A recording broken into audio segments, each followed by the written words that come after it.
Are you a bank employee? It's either time to upgrade your skills or probably you would perish out. Why do I say so?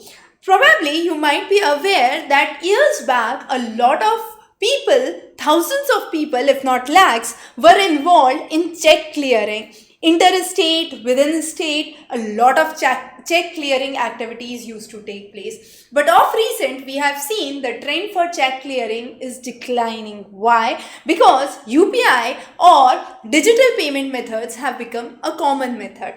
And the same happens with any new transformation that comes. So with e-Rupi coming in, the banks would be out of the network, in the sense that this would be a direct token generated by the RBI, the NPCI, which is the National Payment Corporation of India, and this e-Rupi would be directly given to the person. So it is person specific, it is purpose specific, it is contactless, there is no need for bank account, and therefore there could be a transformation in the India's payment mechanisms, in the India's transaction mechanisms in near future. So definitely it's a right time to upgrade your skills.